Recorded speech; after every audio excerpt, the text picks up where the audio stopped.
Pois bem, hoje é segunda-feira, habitualmente a segunda-feira recebemos em estúdio o professor Adriano Novunga para o espaço de comentários. Está aqui comigo e vamos trocar algumas impressões. Muito bem-vindo, boa noite. Vamos olhar para os nossos temas, professor. Muito boa noite, telespectadores. Como do costume, selecionei 4 temas, mas antes tenho um tema em jeito de ponto de entrada. Esse tema tem que ver com a notícia que circula de que, por via da TSU, perto de 20 mil funcionários foram para a reforma. Olha, a reforma é um momento onde o funcionário se desliga do Estado por via de ter completado os anos de serviço, que deve ter o feito com muito orgulho, porque servir o Estado é motivo de orgulho para todo o cidadão nacional. E a reforma tem que acontecer por via de processos próprios, não em sede de um processo como o da TSU, porque os objetivos da TSU não eram estes. Os objetivos da TSU visavam harmonizar o pagamento salarial, que acabaram não sendo esses os objetivos atendidos. Como já indicamos claramente, que a TSU veio promover um apartheid social, tendo dado a oportunidade para os funcionários do mais alto nível, incluindo o Presidente da República, o seu governo e os deputados da Assembleia da República, para triplicar, quadruplicar os salários, num contexto onde hoje os funcionários públicos não sabem se vão ter o salário ou não. Número 2, não sabe quanto é que é esse salário e quanto é que se contribui para a aposentação e, sobretudo, aqueles que estão na reforma, incluindo professores que deram a sua juventude, deram a sua vida para educarem estas e as outras gerações que estão mais à frente de nós, que estão numa situação de desespero. E o governo vem hoje dizer, no quadro da TSU, identificou que há 20 mil funcionários que deviam ter ido para a reforma. É qualquer coisa que roça não somente a incompetência, mas, sobretudo, a desonestidade. É desonestidade quando, num quadro onde os funcionários, que são o mais importante ativo que o nosso Estado tem, são o mais importante ativo que o funcionalismo público tem, se vem hoje numa situação onde é total incerteza, e se tenta atirar os olhos para os olhos da areia, os olhos da sociedade, dizendo que afinal havia 20 mil funcionários que aparentemente seriam estes que estivessem a deturpar a implementação da TSU. Isto é desonestidade, porque a TSU foi utilizada pelos dirigentes para triplicar e quadruplicar os salários, deturpando os objetivos preconizados por esta importante reforma. Portanto, é não somente incompetência, mas é fundamentalmente desonestidade. E desonestidade, quando toma e orienta o funcionamento de um governo, é muito problemático, porque isso vai contra o espírito da independência nacional e contra o espírito da nossa soberania nacional. Vamos olhar, portanto, para o primeiro tema de comentário. O primeiro tema de comentário de hoje tem a ver com as infraestruturas públicas que cedem devido aos ciclones, e desta passagem do ciclone Fred tivemos mais, portanto, este cenário que já é repetido depois da passagem do Idai, do Kenneth e também, portanto, do Gombe, por aí além. Pois, é cíclico já. É cíclico. Onde de cada vez que há uma enxurrada, de cada vez que há um ciclone, por mais enfraquecido que ele seja, destrói todas as infraestruturas na região por onde passa, destrói salas de aulas, corta vias de acesso, destrói infraestruturas de transmissão de energia elétrica, mas as palhotas das comunidades ficam intactas. As palhotas das comunidades ficam intactas.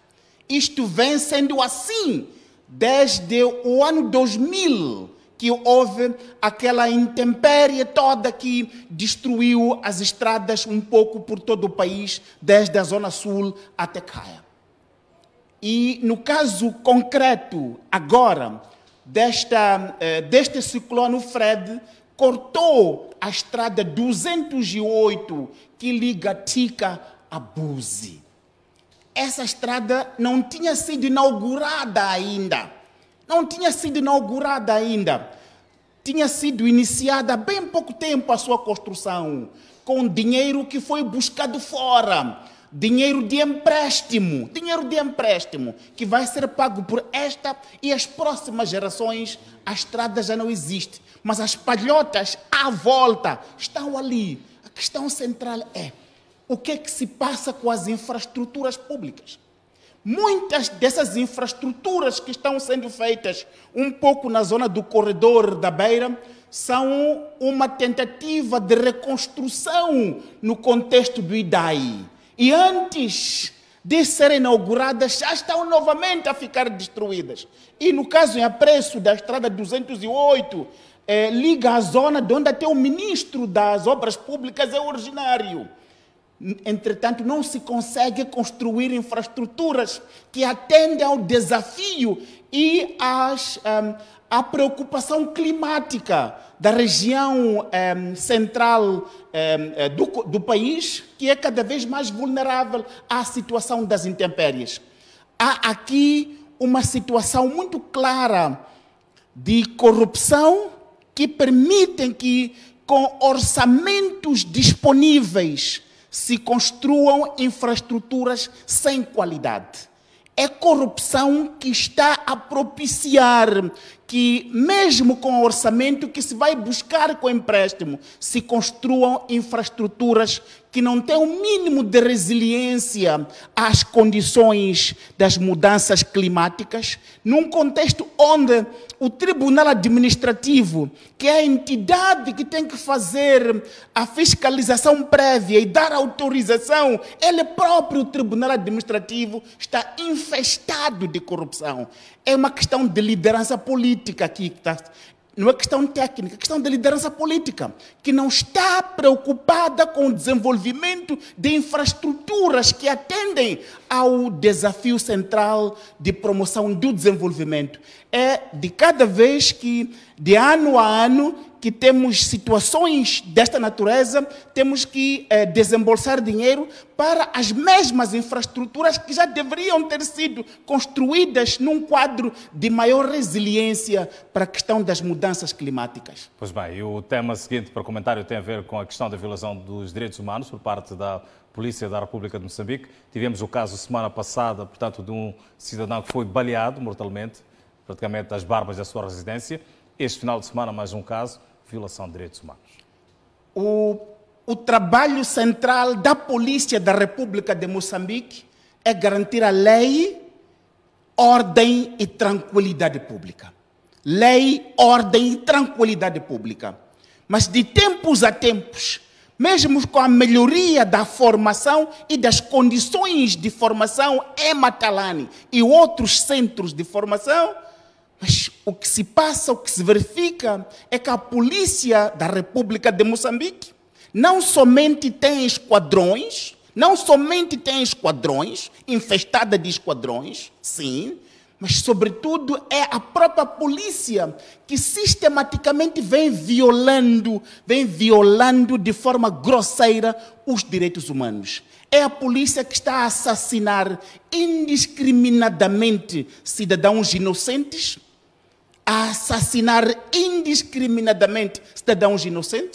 É a polícia que está envolvida em disparos que atingem cidadãos, mutila cidadãos, sem qualquer tipo de responsabilidade, sem qualquer tipo de responsabilização. Isto é violação sistemática. Esses dois exemplos recentes são apenas uma amostra bastante pequena, numa situação maior, onde a polícia tem estado a se destacar na violação dos direitos humanos porque é ela que utiliza a arma, uma arma de guerra, para atingir cidadãos, para atingir inocentes. Num contexto onde o Estado não assume a responsabilização, não responsabiliza os polícias envolvidos nesses atos, porque são identificados, há autos, há processos abertos, mas o Estado não segue e responsabilizar esses. E nos casos onde o próprio Estado é condenado, não assume a responsabilidade pelos danos que são causados às famílias das vítimas. Portanto, é o próprio Estado que é cúmplice e, dessa maneira, é promotor desta situação, onde a polícia, ao invés de promover o cumprimento da lei, da ordem e tranquilidade pública, é o fator de medo nas nossas vias, é o fator de violação sistemática de direitos humanos, e desde há 3 anos atrás que viemos dizendo que as esquadras só vão melhorar quando a liderança delas deixa de ser por compadrio e amizade, mas entregue aos formandos na CIPOL, porque esses estão num nível próprio, não somente de utilização da força para a proteção do interesse público, mas, sobretudo, compreendem a necessidade de a polícia agir dentro do quadro de legalidade, respeitar os direitos humanos, as liberdades e os direitos fundamentais dos cidadãos, que é o objetivo central desta coletividade chamada Moçambique. Gostava de ouvir o seu comentário em relação aos interesses do Ruanda no gás de Cabo Delgado. Este é o problema maior. Este é o problema maior, meus caros. Este é um problema grandiosíssimo. Nós tivemos, desde há 2 anos e meio atrás, a advogar para que Moçambique encontrasse parceiros internacionais para os ajudar na situação do extremismo violento. Estivemos envolvidos nessa campanha. Veio o Ruanda sem mandato claro, não se percebe muito bem em que processo nacional, com envolvimento da Assembleia da República, se convidou o Ruanda para Moçambique. Os termos de referência não são conhecidos. Depois veio a SADC, numa missão muito mais transparente, muito mais clara, por isso apoiamos a missão da SADC. Esta do Ruanda vem desde há algum tempo a esta parte a se transformar num mecanismo de abocanhamento de negócios em Cabo Delgado. Num mecanismo de abocanhamento de negócios em Cabo Delgado. Olha, esta profusão entre a intervenção militar do Ruanda, aparentemente para apoiar, e este interesse de negócios vai colocar a soberania de Moçambique, vai colocar o objetivo de Moçambique em tirar a miséria, a barriga da miséria, através do nosso gás, em risco. Mas, sobretudo aqui, prestem atenção, meus concidadãos moçambicanos do Rovuma ao Maputo e do Zumba ao Índico. A questão central aqui é, quando um país como o Ruanda se transforma ele próprio numa empresa privada de promoção de segurança além fronteiras, isso é um problema do qual teremos muitas dificuldades para sair. Vamos distinguir 2 coisas. Uma é empresas do Ruanda virem a Moçambique, isso é uma coisa. A outra é o próprio Estado ruandês ele se transformar numa empresa privada de segurança para proteger os interesses energéticos em Moçambique. Isso é problemático. E isto, meus caros, precisa que o presidente da República vá responder a perguntas muito claras sobre este setor de segurança que está a ser agredido desta maneira. Isto é uma agressão de que Moçambique terá muitas dificuldades para sair. Os países na região, incluindo a República Democrática do Congo, a participação do Ruanda nesses países, e na DRC em particular, é problemática. É problemática. Nós queremos paz em Cabo Delgado, queremos que haja estabilidade e tranquilidade em Cabo Delgado, que respeite a nossa infraestrutura democrática e onde as oportunidades de negócios, as oportunidades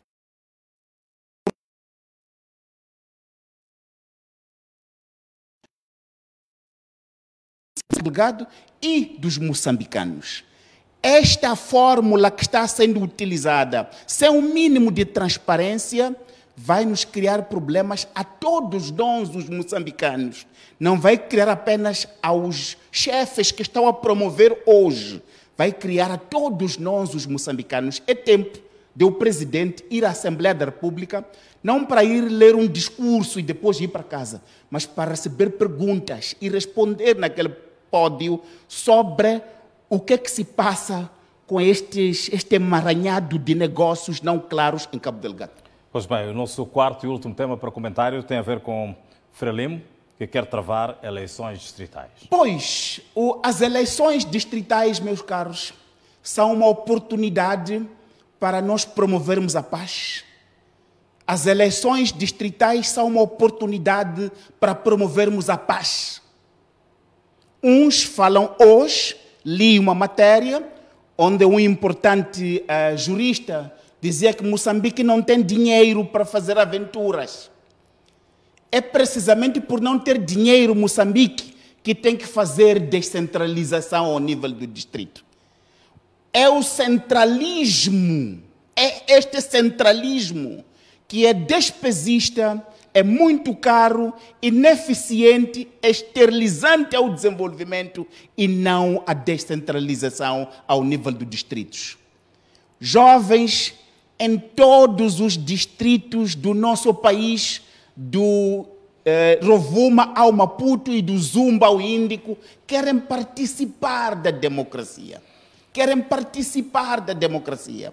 E é somente com essa participação que se podem consolidar os pressupostos para que tenhamos coesão social, para termos paz, porque todos os jovens, a cada distrito, vão desenvolver um sentido de pertença, porque vão participar em processos lá deles. Deixa os jovens de Angocha participar, deixa os jovens de Moma participar, de forma descentralizada. Na verdade, é isto que Mondlane dizia, é isto que Eduardo Mondlane sempre disse. É o sonho de Mondlane que estão a querer travar ao negar as eleições ao nível distrital. Onde hoje estamos com concentração de poderes que não promovem desenvolvimento é ao nível provincial. É preciso desconstruir, é preciso desobstruir a aglomeração de dirigentes ao nível provincial, desmantelar essa ideia de secretário de Estado, desmantelar o secretário de Estado na província, deixar o governador da província democraticamente eleito, com legitimidade, para articular com os administradores distritais, também legítimos, porque democraticamente eleitos pelos seus pares ao nível do distrito, e deixar que a iniciativa local que atenda às condições próprias de cada um desses distritos, através da utilização de material local, possam desenvolver, sem despesismo, o nosso país num movimento maior, de baixo para cima, que cá em cima se consolida esta coisa maior, chamada Moçambique. Este projeto das eleições distritais é um projeto nacional, é um projeto de Moçambique, é um projeto que está acima dos interesses partidários e grupais que podem se querer. É um projeto da paz. Aqueles que se opõem a este projeto estão contra a paz, estão contra o desenvolvimento e, sobretudo, estão contra a consolidação da coesão social ao nível mais pequeno. Mesmo a terminar, hoje se vai na segunda semana desde que iniciaram as aulas nas universidades. Vai-se a segunda semana e até hoje o Ministério do Ensino Superior, Ciência e Tecnologia ainda não entregou os computadores. Fez circular de forma fraudulenta, um website onde aparentemente os jovens e as jovens podiam se inscrever, mas não há website nenhum para se inscrever. Isto é fraude. Não percebo o presidente News como é que permite que no seu governo tenha ministros que promovam fraude desta magnitude. É computador não para o Nuvunga, é computador para as meninas e os meninos, para estudarem bem. Tal e qual, senhor presidente, o projeto de eleições distritais, que vai contribuir para o seu legado. O projeto de permitir que se realizem eleições distritais, esse sim vai consolidar o seu legado como líder. Atenção, senhor presidente. O senhor não veio da luta de libertação. É um presidente civil. Consolide o seu legado, deixando que se realizem eleições distritais. E consolide também por permitir que os jovens e as jovens tenham um computador para estudar. Não compreendo como é que pode conviver no seu governo com um ministro que está contra a realização deste objetivo importante de as nossas jovens e os nossos jovens terem computador para estudarem em melhores condições para poderem promover de forma melhor o interesse nacional. Professor Nuvunga, obrigado por o ter aqui, mas esta segunda-feira, próxima semana eu conto consigo para mais comentários e vamos continuar a olhar o país, refletindo desta forma. Muito obrigado. Boa semana e até a próxima. Muito obrigado. Nós vamos sair agora para uma curta pausa, voltamos dentro de poucos instantes.